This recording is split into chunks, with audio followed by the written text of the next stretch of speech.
Wabarakatuh. Terima kasih atas kehadiran Bapak Ibu Guru siang ini untuk menghadiri acara presentasi inseminasi pemahaman dan penerapan budaya positif. Saya akan berpantun dulu sebentar ya Ibu. Cakep. Belum Pak. Pergi ke pasar membeli paprika. Cakep. Pulangnya melewati gua. Cakep. Sebelum presentasi dibuka, mari awali dengan berdoa. Kita tolong Pak Taro berdoa dulu ya untuk mengawali presentasi kita pada hari ini. Monggo Pak Taro. Bismillahirrahmanirrahim. Assalamualaikum warahmatullahi wabarakatuh. Mari kita berdoa untuk kelancaran pada kesehatan program-program kita sore bahas yang menjelang sore ini. Mudah-mudahan banyak keharapan bisa berjalan terus mendatangkan hasil yang baik. Bismillahirrahmanirrahim. Allahumma shalli wa sallim ala sayyidina Muhammad wa ala sayyidina Muhammad. Sayyidina wa ala muslim radhiyallahu ta'ala wa sahabat Rasulullah alhamdulillahi rabbil alamin. Hamdan syakirin hamdan amin hamdan yu'affi ni'amahu wa yu'affi mazidaya rabbana alhamdulillah jalali wa sallallahu Allahumma inna nas'aluka sallallahu alaihi wa sallam bi jasadil jannah wa amin wa barakatuh.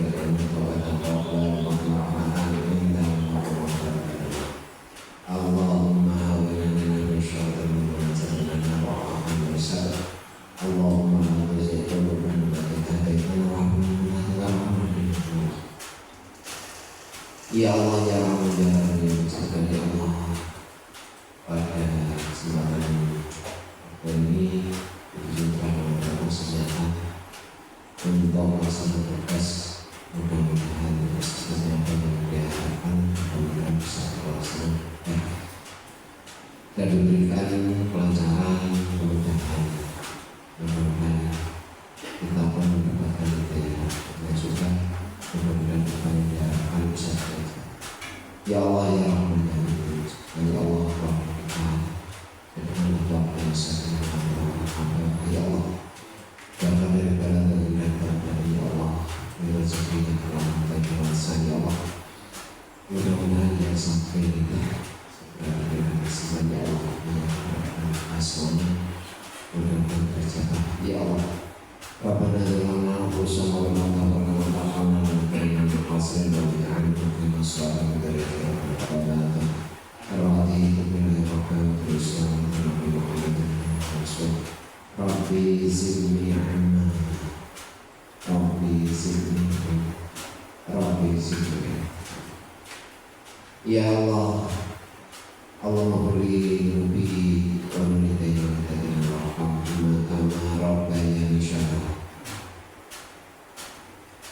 Rabbana zalamna anfusana wa lam taghfir lana lanakunanna minal khasirin. Ya ayah muslimin ya Rabbana atina fid dunya hasanah wa fil akhirati hasanah. Sallallahu alaihi wa Muhammadin Subhana rabbika rabbil izzati amma yasifun wa salamun alal mursalin walhamdulillahi rabbil alamin. Taqabbalallahu minna wa minkum. Assalamualaikum warahmatullahi wabarakatuh. Waalaikumsalam.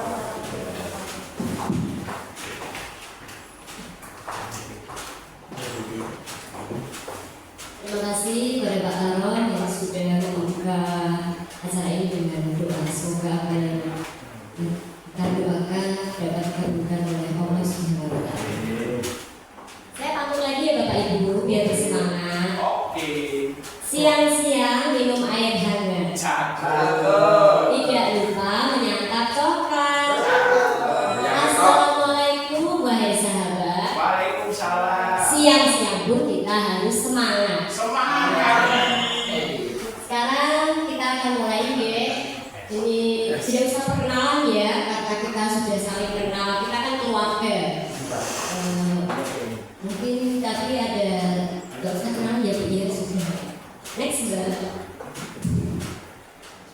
Apa itu budaya positif? Mungkin Bapak Ibu sesekali pernah mendengar apa itu budaya positif. Budaya positif di sekolah yaitu nilai dan kebiasaan di sekolah yang berpihak pada murid agar mereka dapat berkembang menjadi pribadi yang kritis, penuh hormat dan bertanggung jawab sesuai dengan profil pelajar Pancasila. Tentunya kita semua setiap sekolah pasti sudah melaksanakan apa itu budaya positif. Sama di sekolah kita juga sudah mengadakan budaya positif, misalnya pada hari Senin itu upacara itu juga termasuk budaya positif ya, karena bisa memupuk rasa persatuan dan cinta tanah air. Kemudian pada hari Selasa kita sudah mengadakan Selasa literasi. Selasa literasi itu pembiasaan pada anak-anak agar anak-anak bisa mendapatkan pengetahuan dari sumber belajar yang lain selain guru, yaitu dengan menggunakan baik itu buku bacaan fiksi ataupun non fiksi. Jadi budaya membaca. Kemudian pada hari Rabu kita juga sudah mengadakan Asmaul Husna setiap pagi. Nah, pembiasaan Asmaul Husna itu untuk apa ya Pak Sidik? Asmaul Husna itu kebiasaan budaya positif siswa untuk menambah ilmu agama, keimanan. Ya. Kita mencoba untuk membentuk anak menjadi anak-anak yang berkarakter mulia. Di antaranya dengan mempertegas imannya dan memberikan mereka suatu kebiasaan agar mereka secara perlahan-lahan kalau melakukan sesuatu itu tidak hanya karena kewajiban, tetapi karena iman. Dan pada hari Kamis kita biasa mengadakan apa ya? Untuk budaya positif kita ada Kamis kreasi. Nah, Kamis kreasi itu juga termasuk budaya positif karena anak-anak dibiasakan untuk bisa berpikir kreatif. Nah, tidak hanya misalnya mengandalkan kita sebagai bapak ibu guru, kalau guru itu tidak ngajarin ini, ya wes diam aja. Makanya kita menggerakkan anak-anak untuk misalnya mengisi Kamis kreasi, ya nggak perlu gurunya yang harus mengajari, tetapi atas inisiatif mereka sendiri. Kemudian di hari Jumat kita juga melakukan olahraga dan gotong royong. Itu merupakan budaya positif untuk berkolaborasi dengan teman-temannya, dengan bapak ibu guru, dan bisa berkolaborasi. Kita untuk kedepannya akan mengadakan itu ya Kak, 1 bulan sekali akan mengadakan bersama paguyuban untuk Jumat Sehat, sebulan sekali bersama paguyuban. Jadi kita akan berkolaborasi tidak hanya guru dan murid, tetapi juga kita melibatkan paguyuban. Next Mbak. Oh iya, mungkin ada yang udah bisa nyanyi program Belajar Pancasila ya. Belajar Pancasila, beriman dan bertakwa. Bapak Ibu sudah hafal apa itu program Belajar Pancasila? Masih dik sudah. Pak Sidik, udah hafal belum program Belajar Pancasila? Sekarang apa sih Oke, nanti akan saya ingatkan dengan lagu Belajar Pancasila ya. Selanjutnya kita akan membahas tentang konsep inti budaya positif. Untuk apa ya kita harus mengadakan budaya positif? Salah satunya adalah untuk perubahan paradigma belajar.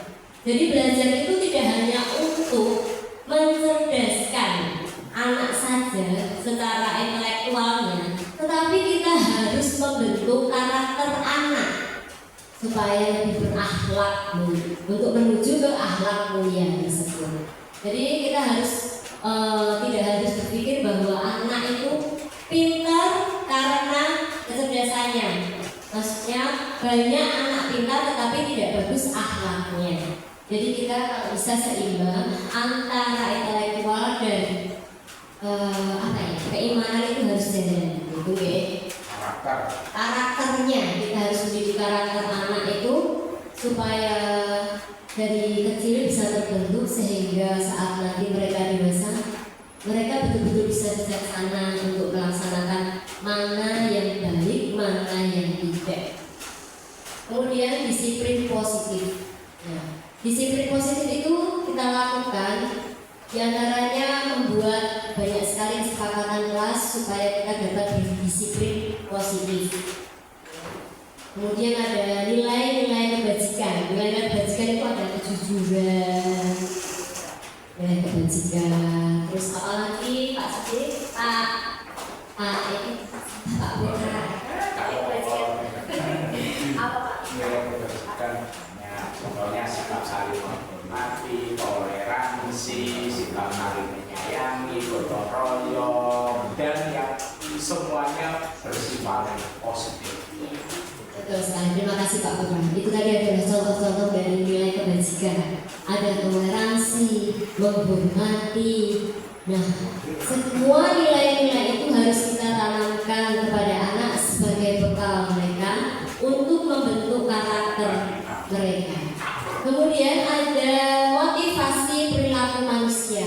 Nah, anak-anak itu melakukan sesuatu pasti ada motivasinya.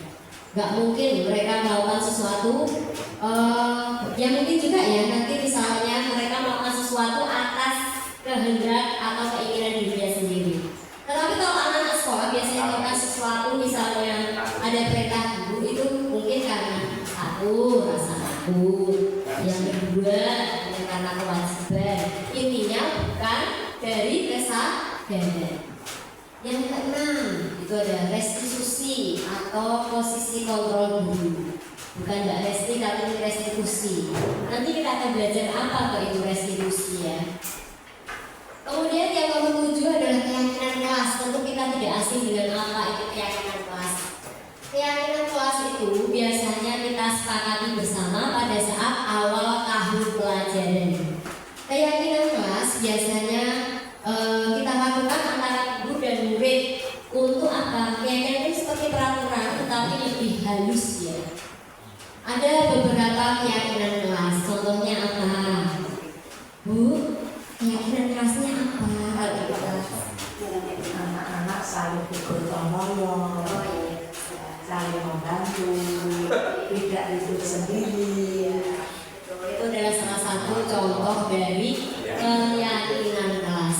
Jadi kita harus membuat keyakinan kelas pada anak-anak kita.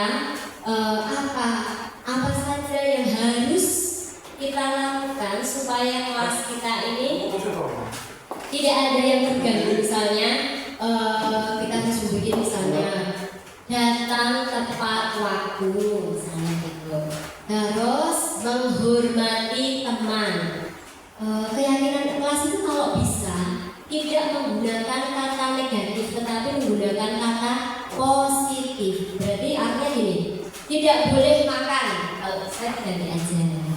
Gimana Pak Sidi? Misalnya tidak boleh terlambat. Untuk guru misalnya untuk siswa menjadi kata positif bukan jadi negatif gitu. Jangan tangkap siang. Tidak terlambat misalnya. Ayo kita berangkat pagi. Bisa ya? Bisa enggak? Bisa. Nah, yang penting keyakinan kelas itu tidak menggunakan konotasi negatif. Mungkin Pak Tarong keyakinan kelas Malu bila kita telat. ya, bisa. Kemudian itu berarti juga positif, malu bila kita terlambat.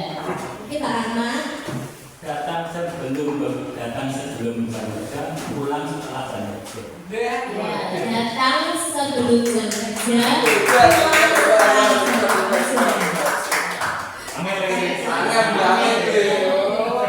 Itu keyakinan kelas ya. Kemudian nanti kita udah tahu semua tentang keyakinan kelas dan nanti kita akan kupas lagi.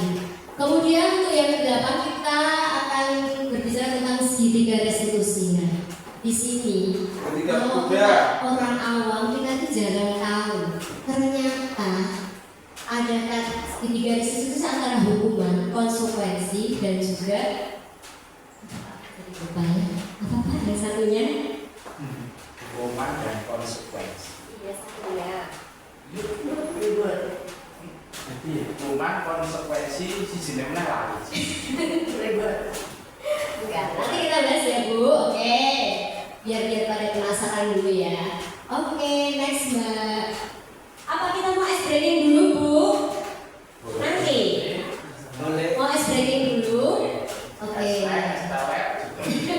Coba kita ice breaking dulu ya.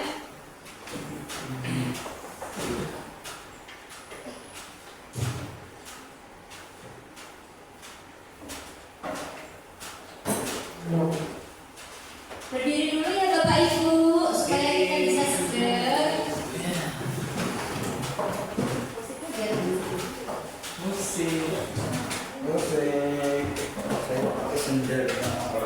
Kurang kayak gitu lah gitu. Mana ada kita?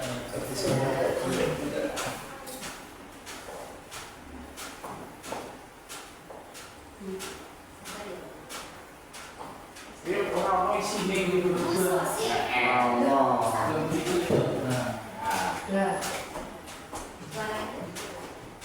Suara apa lagi? Nanti kita ikuti ya. Biar kita enggak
Iya, tepuk tangan semuanya. Masih lagi. Tetap langsung terus.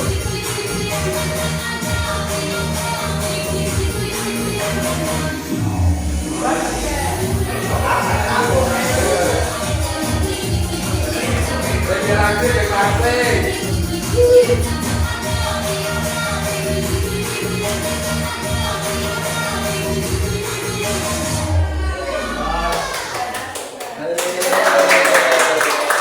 Oh, yo kreatif meniup. Iya, iya.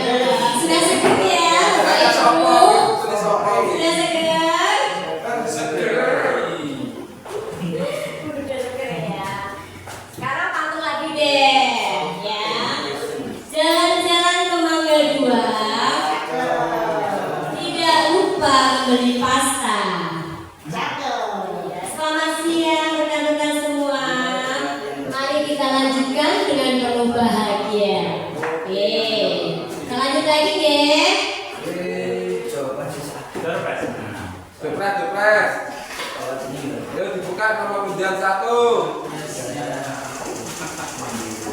Dengan hadiah tiket untuk semalam. Buat sampling.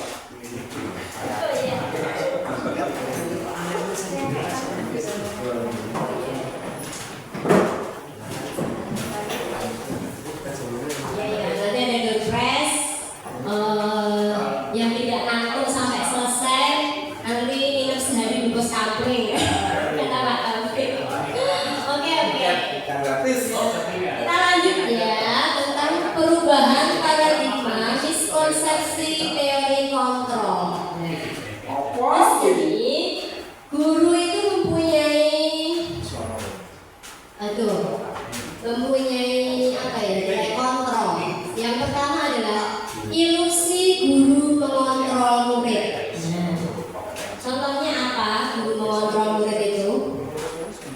Ya, pada saat murid itu melakukan hal-hal, baik itu hal-hal yang tidak sesuai ataupun apa namanya, kita tetap harus memantau dan mengontrol murid kita. Bagaimana mungkin secara lisan berbicara dengan teman-temannya dan cara mereka bersosialisasi.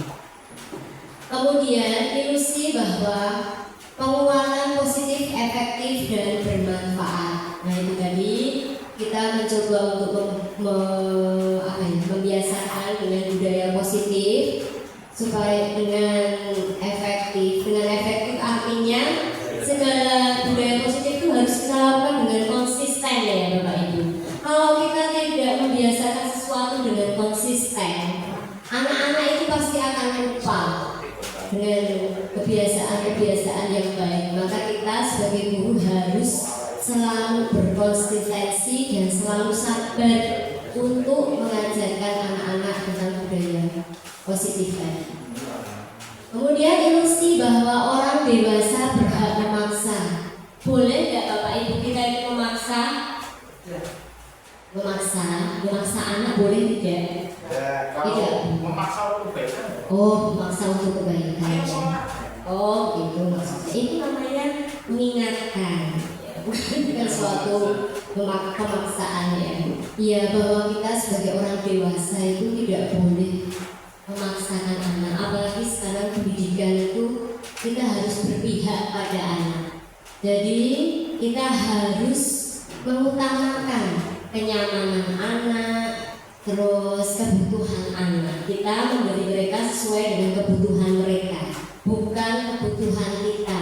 Misal minat bakatnya bagaimana, itu nanti bisa tercontoh di pembelajaran berdiferensiasi ya Bapak Ibu. Di pembelajaran diferensiasi itu kita mengutamakan minat, bakat dan kebutuhan murid supaya semuanya dapat tercukupi, sehingga tidak seakan kita belajarnya harus kayak gini, kamu harus bisa terus kamu harus suka.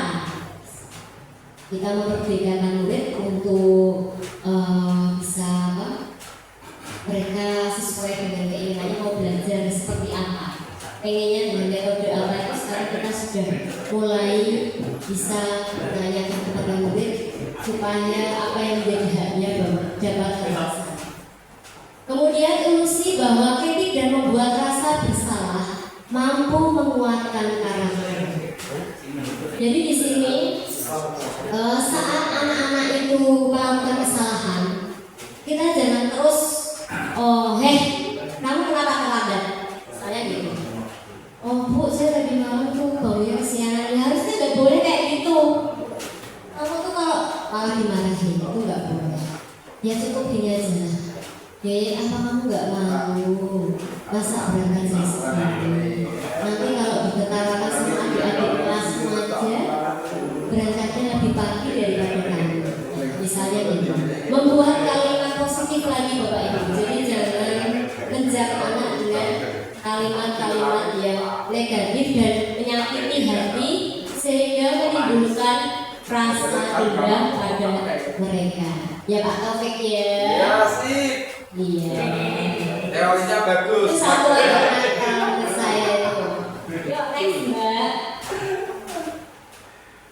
Terus kita akan belajar nilai-nilai kebajikan universal. Nilai-nilai kebajikan adalah sifat-sifat positif manusia yang merupakan tujuan mulia yang ingin dicapai setiap individu. Setiap individu seperti tadi sudah disebutkan sama Pak Putra mempunyai nilai-nilai kebajikan, di antaranya yaitu menghormati, nilai kejujuran, nilai toleransi, begitu banyak nilai kebajikan yang harus kita tanamkan pada anak. Kemudian nilai kebajikan yang bersifat universal, lintas bahasa, suku, bangsa, agama maupun latar belakang.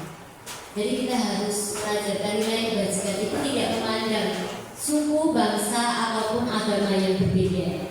Malah kita harus membuat nilai kebajikan itu menjadi pemersatu dari keberagaman yang kita miliki. Itu ya Bapak Ibu.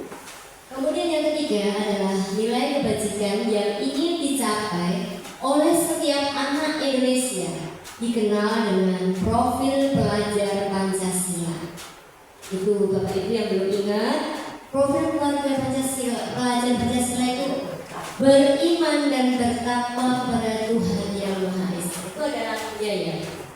Belajar Pancasila, beriman dan bertakwa kepada Tuhan Yang Maha Esa dan berakhlak mulia. Berteriak roba, gotong royong mandiri, kreatif dan bernalar kritis. Dan saya jadikan murid-murid saya nih Bapak Ibu, supaya mereka tetap memegang teguh apa itu profil pelajar Pancasila. Oke, next Mbak. Nah, dalam hidup ini pasti kita mempunyai kebutuhan ya Bapak Ibu, kebutuhan dasar manusia. Apa ya kebutuhan dasar manusia itu? Coba Mbak Resti mungkin tahu kebutuhan apa? Makan, minum, pacaran, belum orang Kebutuhannya sama, mencari pendamping. Apa lagi Mbak Resti? Mencari pendamping. Resti. Kesenangan. Iya, kesenangan. Pak Kamsi dong. tinggal. Iya, teman paling ya. Pak Rahmat. Cukup. Apa? Cukup. Apa yang cukup Pak? Kan biasanya cukup apa? Maksudnya jenisnya apa? Mensyukuri. Mensyukuri. Apa yang ada. Tenang. Nah, Pak Taro. Mendamping hidup. Pak Taro butuhnya mendampingi hidup. Pak Sidi. Lagi butuh apa sekarang kebutuhannya Pak Sidi? Saya. Kebutuhan hidup itu apa? Istri kesenangan, istri yang semangat. Hidup adalah dua kebutuhan yang harus dipenuhi oleh setiap orang. Contohnya kebutuhannya Pak Sidi itu apa? Istrinya semangat. Kebutuhan itu setiap orang kan berbeda-beda. Betul. Nah, contohnya kebutuhan primer. Ya. Kebutuhan primer kan makan, minum, pakaian, rumah. Biar. Pasangan tempat tinggal. Kalau terus maksudnya udah Kebutuhannya Pak Sidi apa? Mencari rumah belum dapat. saya sekarang Gitu. Mencari rumah belum dapat. mencari istri sudah dapat, tinggal orang yang belum di sini. Oh, jawabannya bagus semua. Yuk sekarang kita kasih W, kasih O, kasih W. Wow, keren. Bisa Bapak Ibu? Bisa. Kita kasih apa semua? Kasih O, kasih W. Wow, keren. Ini pelajaran di TK. Kamu semangat.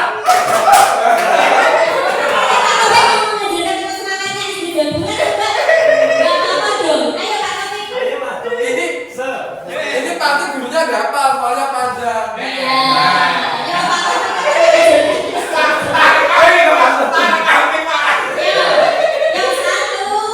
Sangat dikreatif.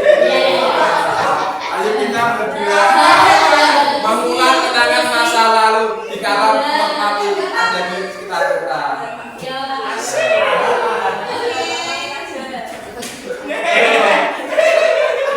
Ya makanya, yuk sama-sama kita semangat, kita siap lapar, tapi tetap kita masih semangat. Semoga menambah stamina kita, menambah energi kita. Yuk, biasanya kalau di YouTube terus semangat, ini semangatnya beda, karena semangatnya di SD Jabungan. Ya, siapa dulu agamanya? Oh, yuk kita sama-sama, toko semangat, jaga diri, duduk, jaga diri, duduk.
yang kebutuhan. Kalau Mbak Resti itu kasih sayang nih. Ya. Udah waktunya untuk kasih sayang.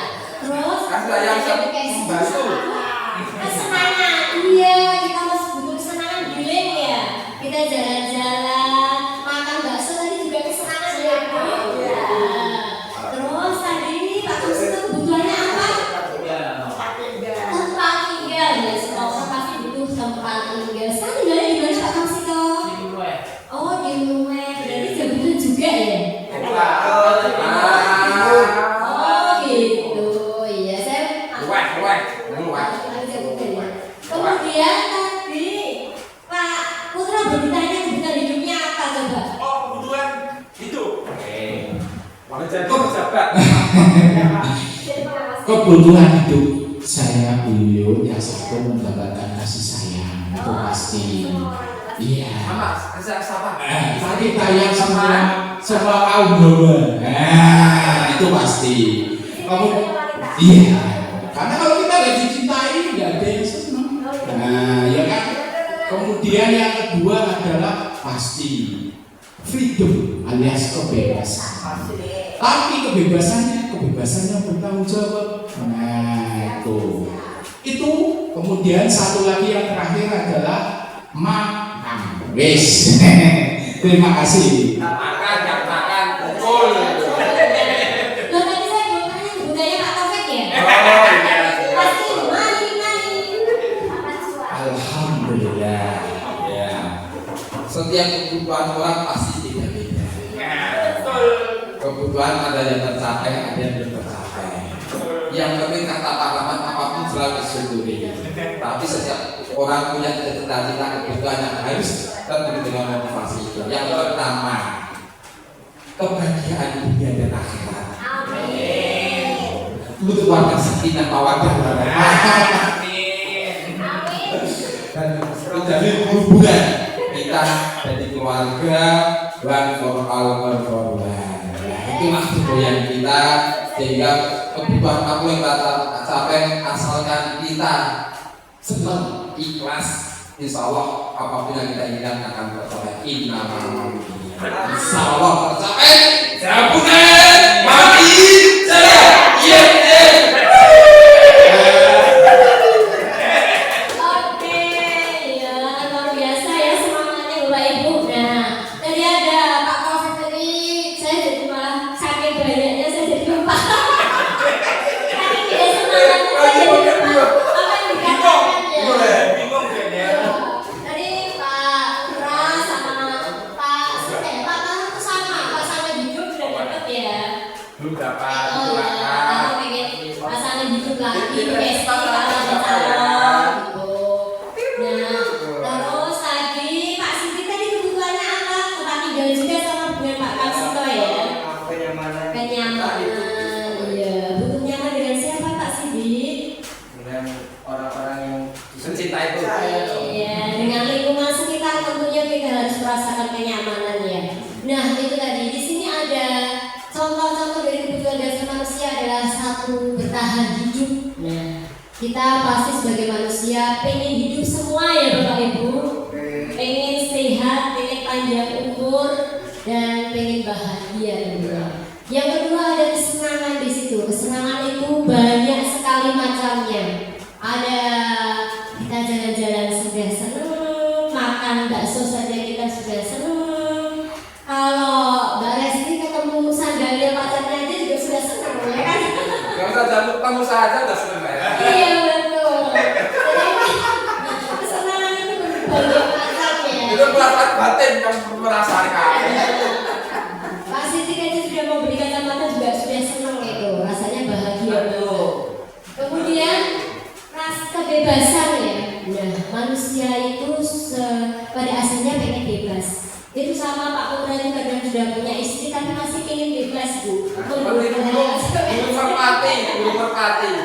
Nah iya, kebebasannya itu terlalu ugal-ugalan ya. Bebas tapi tetap balik. Oh, tapi tetap balik. Ayo merpati. Jadi kok jadi pun yang keluar bebas. Balik rumah. Asal yang di rumah tidak tahu. Nah, kalau di rumah tahu geger berkabeh Pak Tek ya tak sido. Nah, kemudian ada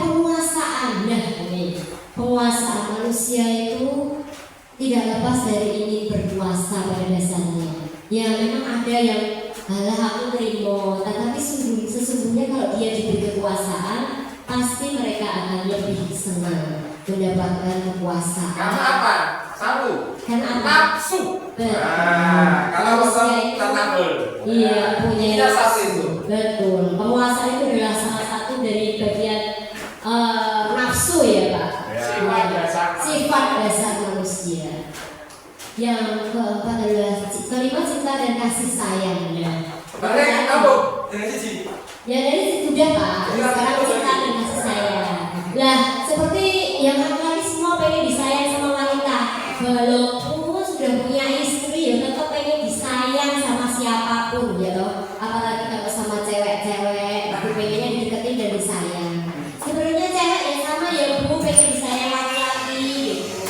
Jadi nah kita kemudian seluruh tindak ini ya kebutuhan dasar manusia adalah segala sesuatu yang kita lakukan untuk mendapatkan apa yang kita inginkan. Nah itu karena banyaknya kebutuhan manusia itu tadi, jadi terkadang manusia itu melakukan banyak sekali hal yang tidak baik dan tidak sesuai dengan agama, tetap dilakukan demi untuk mendapatkan kebutuhan dasar manusia itu tadi.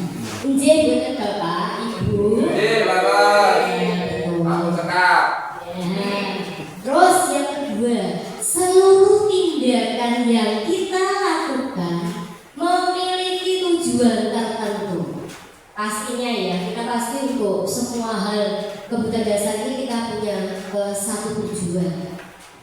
Dan usaha terbaik yang kita lakukan dalam rangka memenuhi kebutuhan dasar kita terpenuhi dengan baik. Jadi kita melakukan banyak sekali usaha supaya kita dapat mencapai dan memenuhi kebutuhan dasar kita. Itu tadi. Contoh-contohnya sudah banyak ya. Misalnya pengen jadi pengawas ya Pak. Apa yang harus dilakukan Pak Putra biar jadi pengawas? Hal terbaik yang dilakukan. Amin di sini. Kalau untuk masalah jabatan sih sebenarnya nggak oh iya. Cuman kan betul yang dikatakan Pak Taufik tadi, yang namanya sifat dasar manusia itu adalah nafsu. Kadang kita itu untuk mencapai suatu tujuan itu kita perlu yang namanya penguasaan. Jadi untuk menuju tujuan itu yang pasti kebutuhan dasar inilah yang kita pegang untuk mencapai apa yang kita tuju. Seperti contoh pengawas, sebetulnya tidak ada rahasia, tidak ada ramuan khusus. Cuman kita mengalir aja, loyal, kemudian komitmen, semua yang harus dikerjakan kerjakan.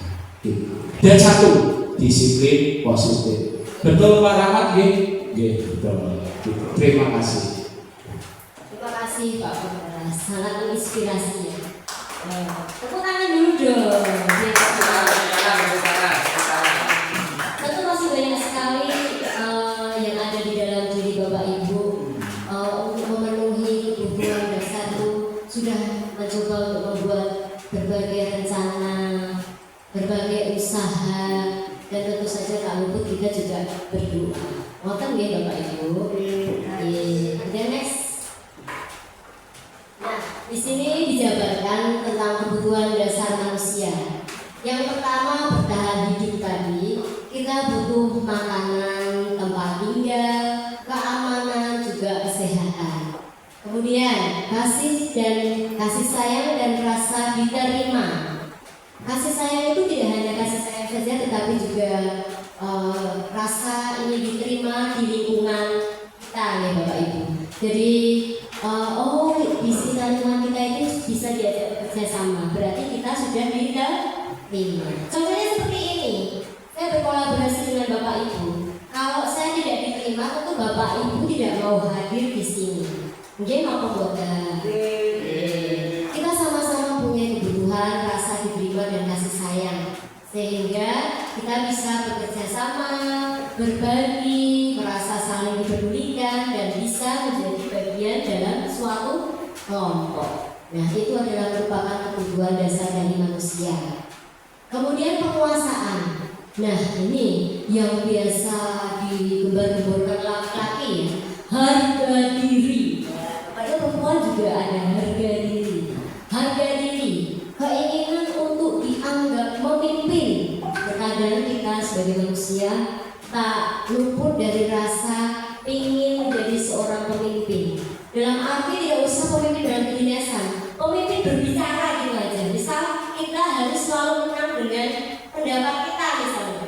Jadi kita menjadi pemimpin itu bukan misalnya lewat suatu instansi harus jadi kepala sekolah, harus jadi pengawas. Tetapi pada saat kita berbicara dengan orang yang lebih dari satu, artinya lebih dari kita, itu kita selalu berusaha menjadi pemimpin. Aku loh pemenangnya, pendapatku yang benar. Berarti tidak bisa berbagi, tidak bisa sharing begitu Bapak Ibu. Dan harus berprestasi, harus diakui, harus didengar.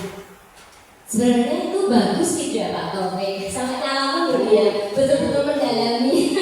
Aku merasa menghayati dan terus amalkan. Oh iya betul sekali. Ada bagian dalam kelompok apa tadi? Jadi ngantuk. Breaking news deh. Ngantuk lagi dah. Sebentar dong ya, itu mana makanya kita itu tidak luput dari kebutuhan penguasaan. Kemudian kebebasan ya, mandiri, memiliki pilihan, mencoba hal baru, mampu mengendalikan marah dirinya.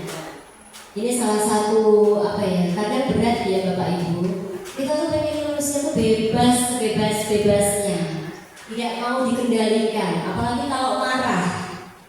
Pokoknya paling kita bener dewi. Padahal kita belum tentu benar, karena sebenarnya marah itu kan mengeluarkan emosi sesaat tanpa kita berpikir, oh ternyata aku tetap apa ya, aku ki main andil salah. Itu tuh kadang mengakui kesalahan adalah hal yang sangat berat.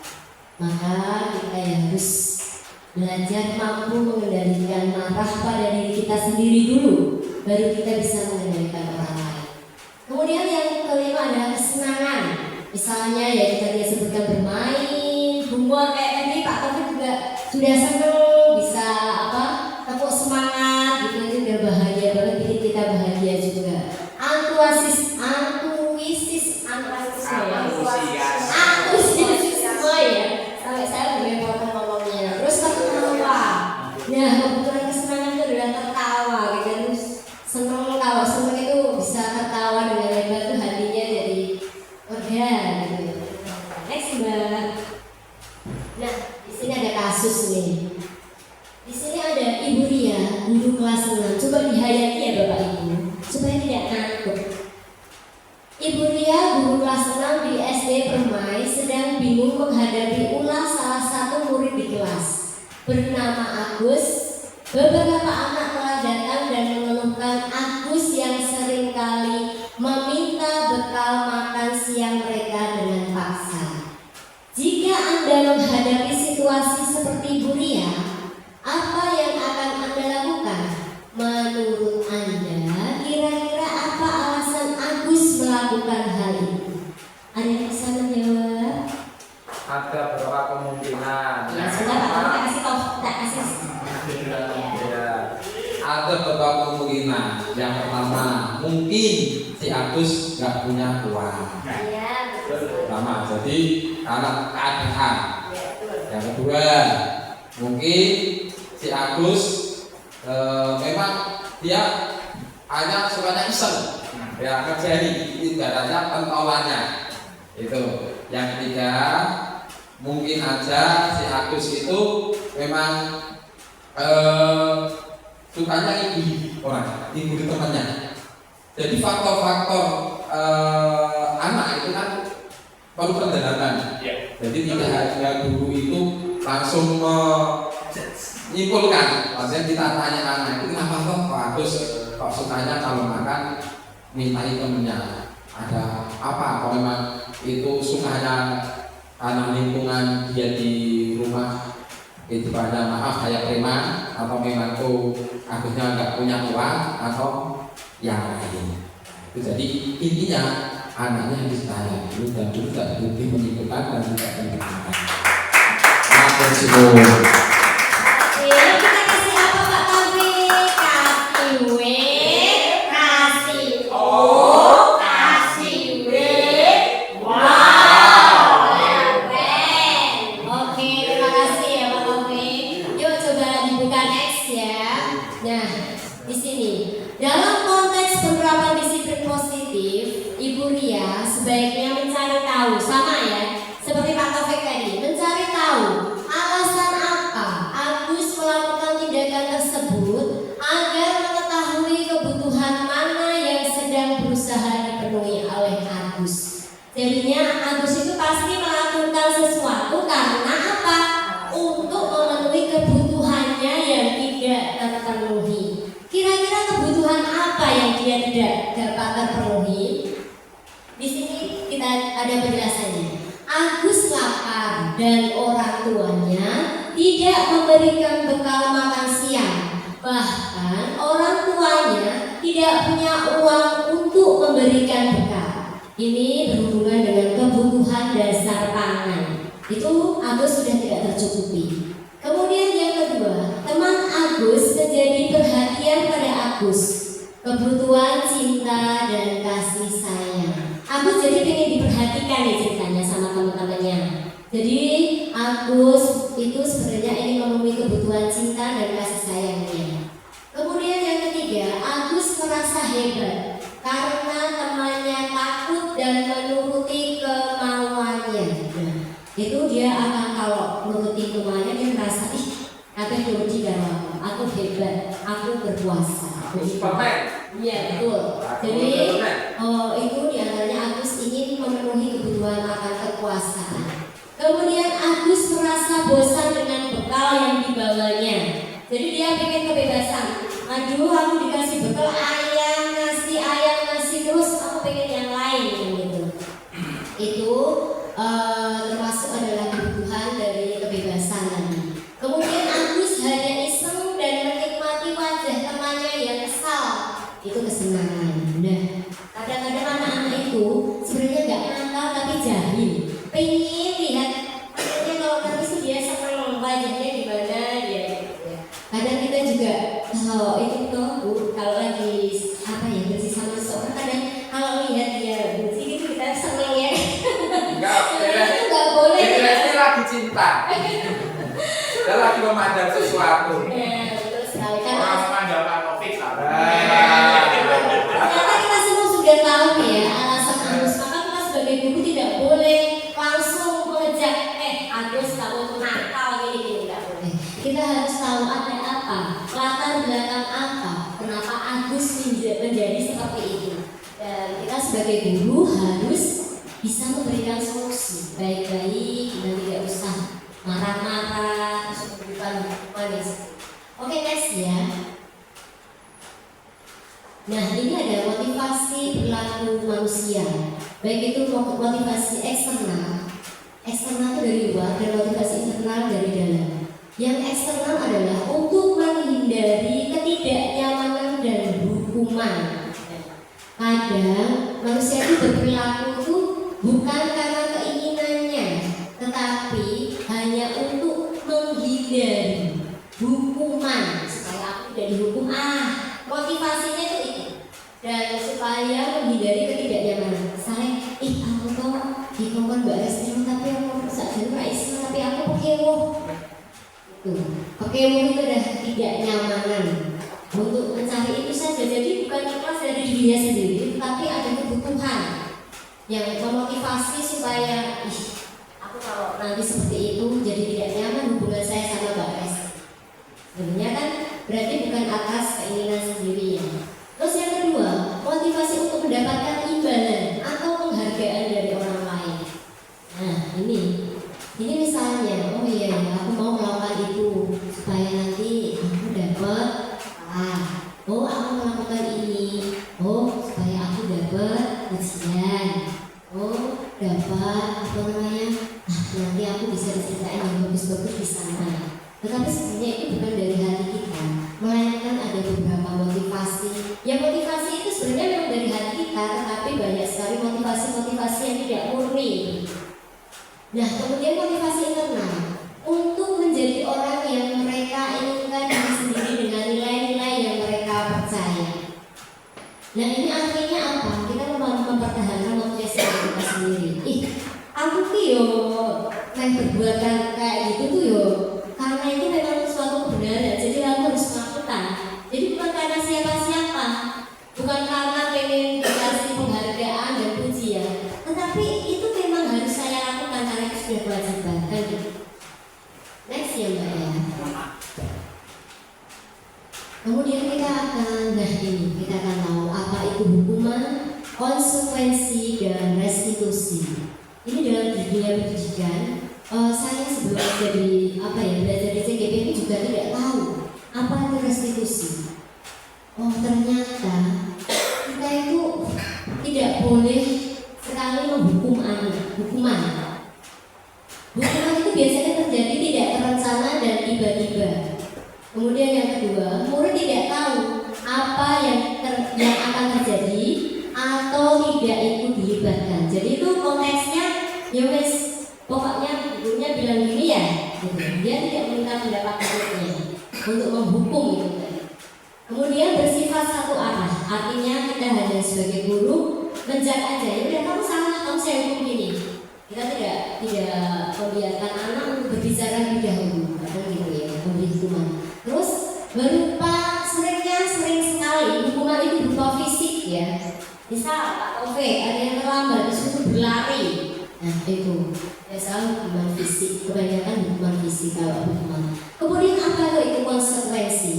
Kalau konsekuensi itu adalah terencana atau disepakati sesuai peraturan. Artinya seperti kita membuat keyakinan kelas itu kan kita rencanakan ya, kita sepakati bersama. Nah, bisa kalau terlambat konsekuensinya apa? Suruh joget. Berarti kan konsekuensi yang harus kita terima secara sadar. Jadi nggak boleh. Nanti kalau bisa kita sudah tahu sendiri. Oh, kalau aku terlambat konsekuensinya aku harus joget. Murid dibuat tidak nyaman. Nah, kalau disuruh joget, artinya kadang dia merasa dipermalukan. Konsekuensinya nanti aku malu deh kalau aku lambat misalnya. Kemudian konsekuensi yang ketiga adalah sikap guru selalu mengawasi murid. Nah, kalau kita menjadi orang yang misalnya tidak melakukan sesuatu yang tidak sesuai dengan peraturan, kita akan menjadi tokoh ya.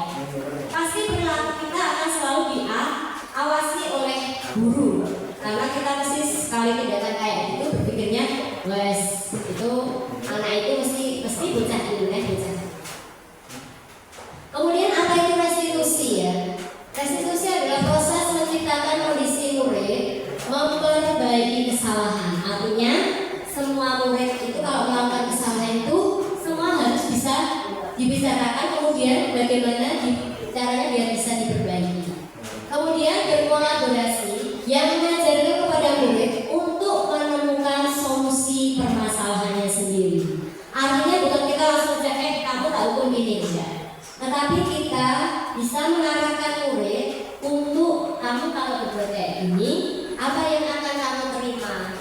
Itu nanti restitusi itu akan membuat murid menyadari apa yang harus mereka lakukan jika mereka melanggar suatu keyakinan.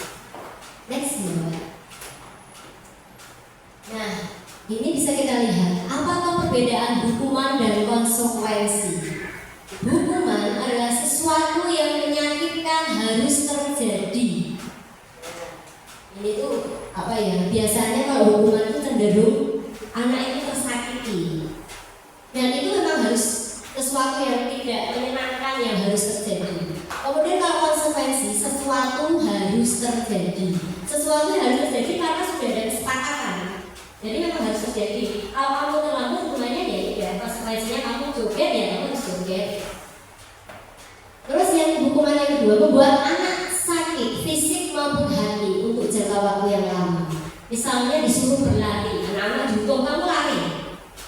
Anak-anak itu selain fisiknya tersakiti, kan capek ya otomatis ya. Dia juga malu dan bisa saja menimbulkan rasa dendam.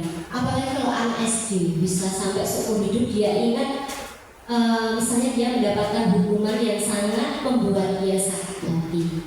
Makanya Bapak Ibu jangan sampai menghukum anak sampai anak-anak itu nanti dendam, sampai mereka tua masih ingat itu guru SD ku biar aku dikongkon melayu bagi kulikur. Kemudian konsekuensi itu anak menghargai disiplin, jadi dia sudah mulai dari dirinya sendiri menghargai apa itu disiplin. Terus membuat anak merasa tidak nyaman dalam jangka waktu yang pendek, itu konsekuensinya. Pada saat misalnya mereka melakukan konsekuensi, tentu saja ada beberapa menit atau beberapa saat mereka harusnya malu, tidak nyaman gitu untuk di lingkungan sekitarnya. Kemudian pada hukuman, anak membenci kedisiplinan. Kalau di konsekuensi, anak mulai menghargai disiplin. Kemudian pada hukuman adalah paksaan. Kalau pada konsekuensi adalah stimulus atau tanggapan, stimulus dari dirinya sendiri untuk bisa dekati dia. Bagaimana kalau keyakinan kelas ini saya langgar, saya dapat konsekuensi. Kemudian pada hukuman adalah mendorong anak menyakiti diri sendiri. Nah, terkadang saking dia malu, dia menyakiti dirinya sendiri. Anak itu secara psikologisnya, kalau dia sedang marah, dia kadang menyakiti dirinya sendiri. Begitu juga kadang kalau dia malu, dia merasa malu, dia akan menyakiti dirinya sendiri. Kemudian untuk konsekuensi, mendorong anak agar mudah menyesuaikan diri. Artinya karena dia sudah tahu apa itu misalnya kegiatan kelas, dia jadi oh ya kalau begini, nanti aku harus begini. Sehingga dia tidak akan marah dan menyakiti diri sendiri karena dia sudah sadar dengan sendirinya.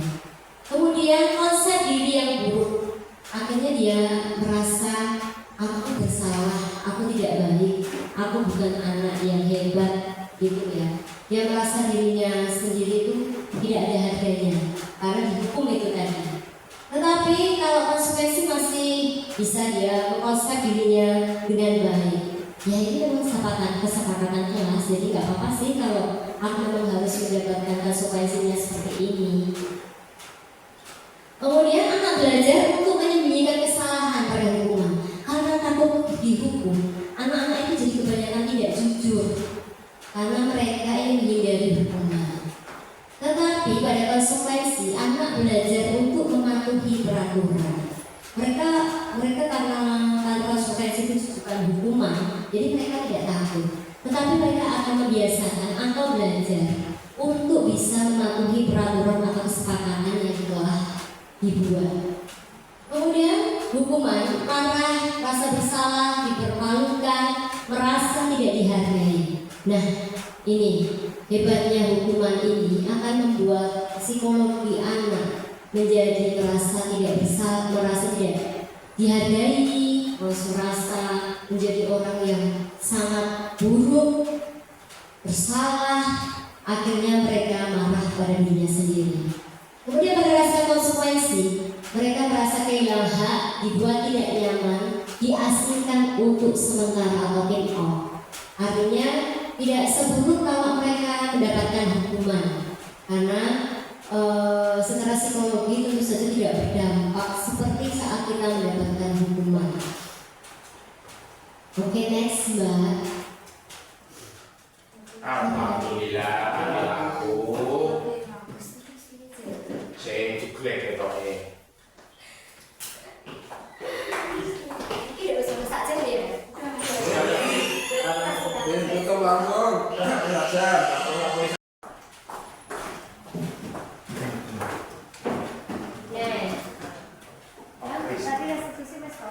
Restitusi ya. Jadi restitusi adalah proses menciptakan kondisi bagi murid untuk memperbaiki kesalahan mereka sehingga mereka bisa kembali pada kelompok mereka dengan karakter yang lebih kuat.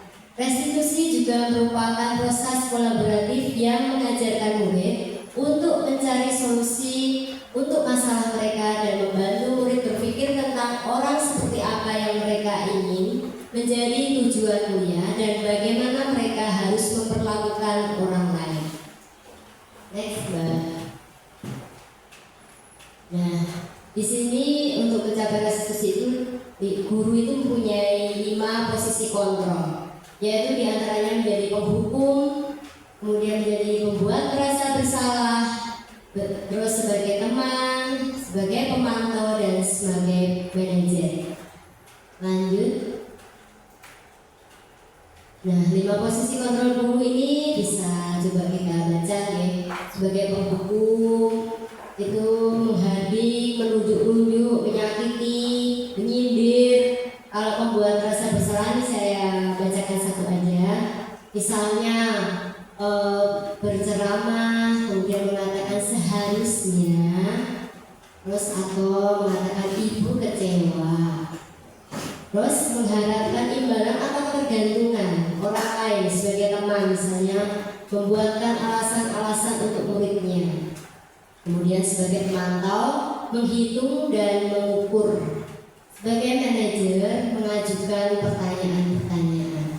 Ini di sini sudah Bapak Ibu guru bisa baca tentang 5 posisi kontrol guru. Next, Mbak.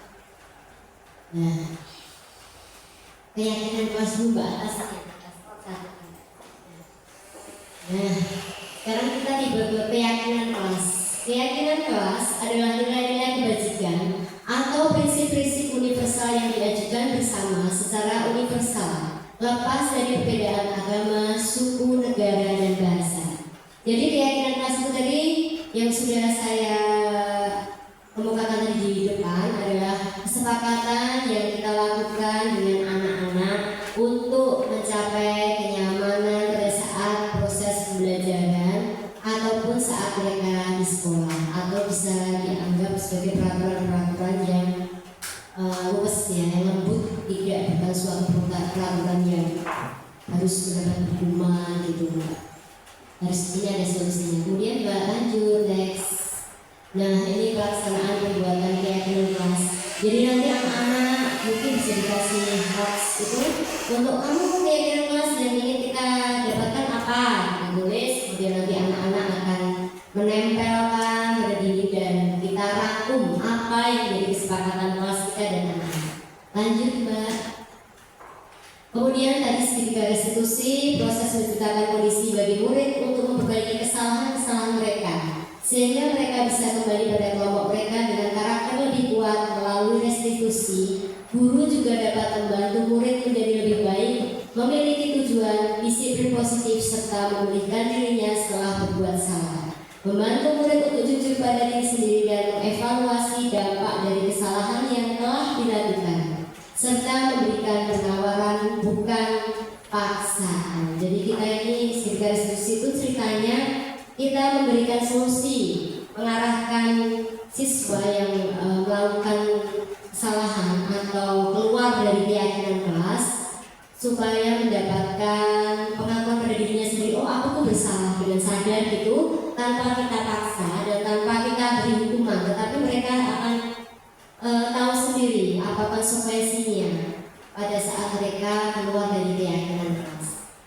Lanjut Mbak Res. Lanjut. Nah, ini segitiga restitusi ini. Segitiga restitusi ini adalah terdiri dari validasi tindakan yang salah, kemudian menanyakan keyakinan dan menstabilkan identitas. Pada validasi tindakan yang salah itu biasanya kita guru bertanya, kamu tentunya punya alasan mengapa melakukan itu. Itu adalah bahasa yang kita lakukan saat memvalidasi tindakan yang salah. Kemudian adakah cara yang lebih efektif untuk mendapatkan apa yang kamu butuhkan? Dan untuk menanyakan keyakinan supaya anak itu ingat kembali keyakinan kelas apa yang telah kita sepakati. Terus kamu ingin menjadi orang seperti apa? Jadi mengingatkan kembali akan apa kesepakatan dan keyakinan kelas yang sudah kita sepakati bersama. Terus menstabilkan identitas. Setiap orang pasti pernah melakukan kesalahan. Kita sebagai guru juga jangan kalau memberikan kalau ada anak yang bersalah, kita harus secara lebih halus mengatakan setiap orang itu pasti melakukan kesalahan. Terus bisa dengan kamu bukan satu-satunya yang pernah melakukan ini kok. Jadi anak nggak begitu merasa tertekan gitu. Lanjut Mbak. Menstabilkan identitas ini tadi sudah saya terangkan. Berbuat salah itu yang yang manusiawi. Ini adalah contoh-contoh dari pernyataan-pernyataan menstabilkan identitas. Lanjut. Ya, validasi tindakan yang salah ini juga contohnya, kamu bisa saja melakukan hal yang buruk, tapi kamu tidak melakukannya kan? Kamu pasti punya alasan mengapa melakukannya. Ya, validasi tindakan yang salah. Lanjut. Kemudian menanyakan keyakinan. Contohnya, apa nilai yang kita percaya di kelas? Nilai-nilai universal apa yang telah kita sepakati? Misalnya, kita sedang berbicara tentang anak yang sedang melakukan kesalahan. Oke, sepertinya udah selesai deh. Ya, terima kasih Bapak Ibu atas kehadirannya. Tadi sudah mau hadir untuk presentasi tentang budaya positif, restitusi dan keyakinan.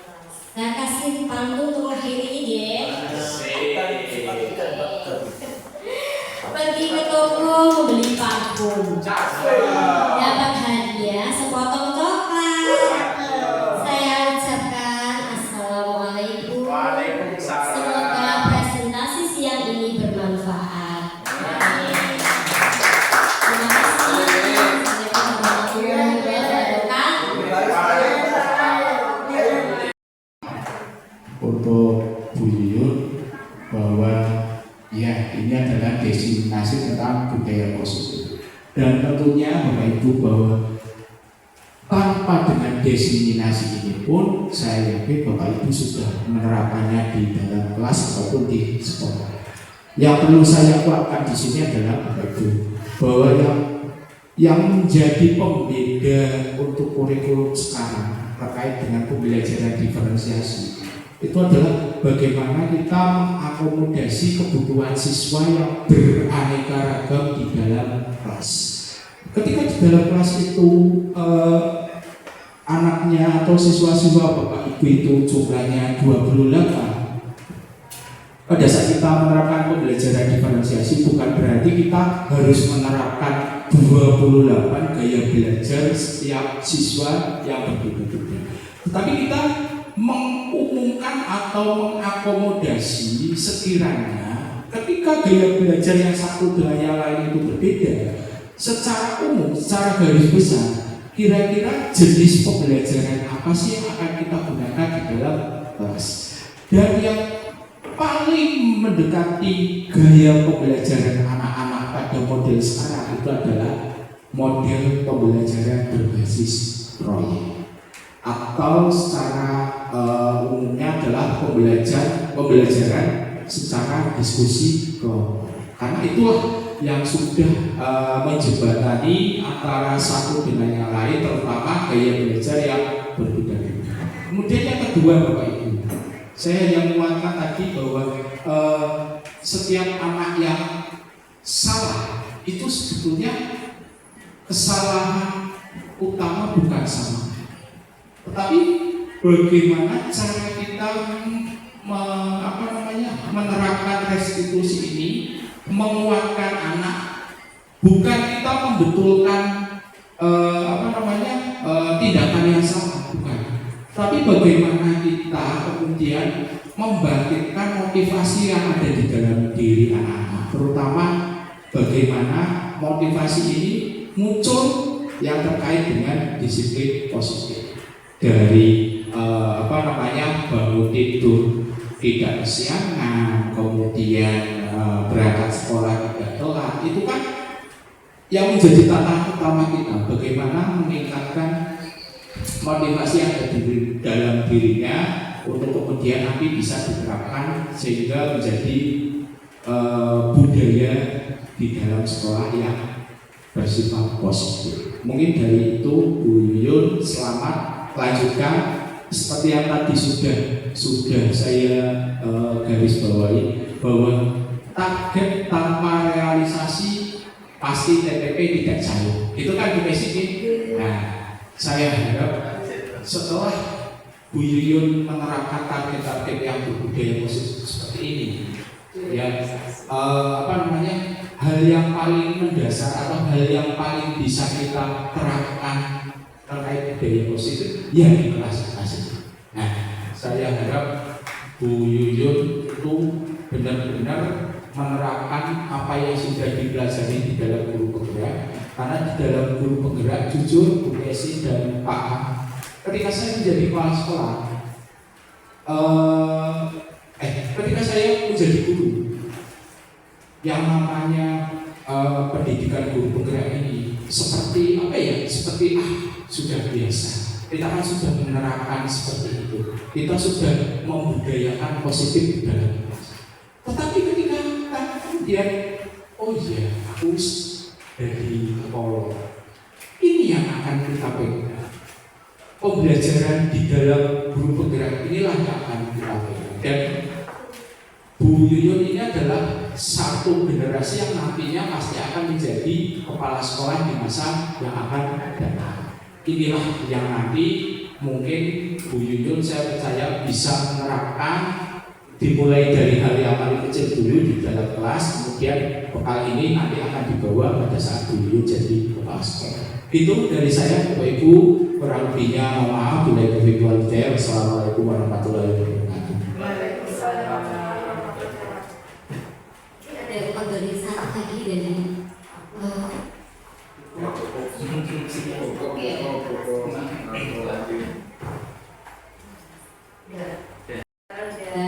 selesai deh. Sekarang kita akan merefleksi kegiatan kita hari ini. Apa nih refleksi kita hari ini? Misalnya apa sih tadi yang sudah kita pelajari? Disiplin positif. Tentang disiplin positif. Esi, membiasakan hal-hal yang baik pada anak. Iya, membiasakan hal yang baik. Pak Musa?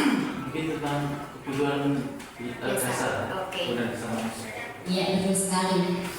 Jadi kita merefleksi pada hari ini kita sudah mempelajari tentang budaya positif,